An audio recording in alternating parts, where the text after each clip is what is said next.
दोस्तों, कई ऐसी बातें हैं जिनको सुलझाया नहीं जा सकता। वो हमेशा से ही लोगों के बीच यह सवाल खड़ा करती है कि आखिर ऐसा क्यों हुआ होगा। कई रहस्य इस पृथ्वी पर ऐसे हैं जिनका जवाब आज तक किसी के पास नहीं मिला। आज हम आपको ऐसे ही कुछ रहस्यों के बारे में बताने जा रहे हैं। दोस्तों, यदि आपने हमारे चैनल को सब्सक्राइब नहीं किया है तो इसे सब्सक्राइब कीजिए और इस बेल आइकन को भी दबाइए, जिससे आप आने वाले सभी वीडियो से अपडेटेड रह सके। ताउस हम चलती ट्रेन की आवाज आना आम बात है। आवाज तो चलती गाड़ी से भी आती है, हम गाने भी सुनते हैं, पर ये सारी आवाजें किसी न किसी माध्यम से आती है। अगर आपको किसी ऐसी चीज की आवाज आए जो हो ही ना, तो जी हाँ, कोई आवाज बिना किसी माध्यम के आए, ये तो हम सोच भी नहीं सकते। लेकिन न्यू मैक्सिको अमेरिका की एक खूबसूरत जगह के बारे में बताते हैं। दरअसल यहाँ की खूबसूरती में चार चांद लगाता है एक छोटा सा शहर, ताउस। यह शहर छोटा तो है, लेकिन है इतना खूबसूरत कि लफ्जों में बयां करना मुश्किल है। लेकिन यह एक ऐसे कारण के लिए जाना जाता है जो आपके रोंगटे खड़े कर देगा। जरा सोचिए, कोई आपको पीछे से आवाज लगाए और आप जब पीछे मुड़कर देखें तब आपके पीछे कोई ना हो। जी हाँ, ऐसा ही होता है इस खूबसूरत शहर ताउस में, जहाँ हर रात डीजल इंजन के चलने की आवाज साफ साफ सुन सकते हैं। मगर हैरान करने वाली बात यह है कि यहाँ दूर दूर तक कोई रेलवे लाइन नहीं है। वैज्ञानिक इन आवाजों तक पहुंचना तो चाहते हैं, मगर उनकी हर कोशिश नाकाम रही और कोई डिटेक्टिव मशीन भी इन आवाजों का सुराग नहीं लगा पाई। यहाँ तक कि इसके रहस्य का पता लगाने दुनिया भर से कई लोग यहाँ आए, आवाज भी सुनी, पर ये आवाजें कहाँ से आ रही है ये पता नहीं लगा सके। ताओसम एक ऐसा रहस्य है जिसने विज्ञान को भी अपने सामने घुटने टेकने पर मजबूर कर दिया। लेकिन सवाल तो फिर भी है, आखिर इस आवाज की वजह क्या है और ये आती कहां से है। फ्रांसिस लेवियस हैंडप्रिंट। फ्रांसिस लेवियस 1920 के दशक में आग बुझाने का काम करता था और वह इस काम में काफी माहिर भी था।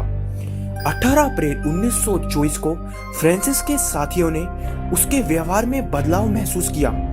उस दिन वो वहां के फायर डिपार्टमेंट की एक खिड़की को साफ कर रहा था। इस दौरान ना ही वो किसी से बात कर रहा था और ना ही किसी की तरफ देख रहा था। कुछ समय बाद फ्रांसिस ने कहा कि उसको ऐसा लग रहा है कि वो आज मरने वाला है। तभी वहां फोन की घंटी बजी।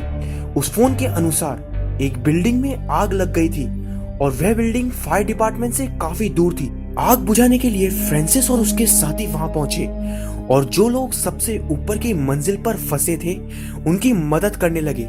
सब कुछ सही चल रहा था, लेकिन तभी अचानक बिल्डिंग के निचले वाले हिस्से में आग फैल गई और उस बिल्डिंग की छत नीचे आ गिरी और इसके साथ ही उसके आसपास की दीवारें भी नीचे गिर गई और उसके नीचे कई लोग आ गए, जिनमें से एक फ्रांसिस भी था। फ्रांसिस ने जो कहा था वो सच हुआ, उसकी मौत उसी दिन हो गई। अगले दिन फ्रांसिस के साथी जब वापस फायर डिपार्टमेंट में आए तो उन्होंने फायर डिपार्टमेंट की एक खिड़की पर कुछ अजीब देखा। उन्होंने देखा कि वहां की खिड़की के कांच पर एक हाथ का निशान है। चौंकाने वाली बात यह थी कि ये वही खिड़की थी जिसको फ्रांसिस पिछले दिन साफ कर रहा था। वहां के लोगों ने उस निशान को हटाने की कोशिश करी, लेकिन वह साफ नहीं हुआ। कई सालों तक वह हाथ का निशान उस खिड़की पर वैसा का वैसा ही बना रहा, जबकि उसको कई केमिकल्स की मदद से हटाने की कोशिश भी की गई। 1944 में एक अखबार फेंकने वाले से गलती से वह खिड़की का कांच टूट गया, मगर इस बात का रहस्य कभी भी नहीं सुलझाया जा सका और यह आज भी एक रहस्य बना हुआ है। Jack the Ripper. Jack the Ripper एक बेहद खौफनाक हत्यारा था जो केवल नशे में धुत वेश्याओं को ही अपना शिकार बनाता था। 19वीं शताब्दी के आखिरी सालों में इसने लंदन में एक के बाद एक हत्याएं की थी। आखिर कौन था वो और क्यों करता था वेश्याओं की हत्या? सितंबर 1888 लंदन के अखबार में एक सनसनीखेज खत छपा। कहा जाता है कि वह खत लंदन के पूर्वी इलाके में घूम रहे एक खतरनाक हत्यारे ने लिखा था। अखबार में छपे खत में उसने अपनी पहली हत्या के बारे में विभत्स तरीके से जानकारी दी थी। उसने यह भी बताया था कि वह और हत्याएं करने वाला है। अखबार में छपे इस सनसनीखेज खत के बारे में पुख्ता जानकारी नहीं थी कि इसे उस सीरियल किलर ने ही लिखा है, मगर इस खत ने उस हत्यारे को एक पहचान, एक नाम दे दिया, Jack the Ripper. Jack the Ripper ने 5 हत्याएं की। सबकी जान वह एक खास तरीके से लेता था। लंदन का व्हाइट चैपल इलाका वैश्याओं का गढ़ माना जाता था। जैक ने इसी इलाके में ज्यादातर हत्याओं को अंजाम दिया था।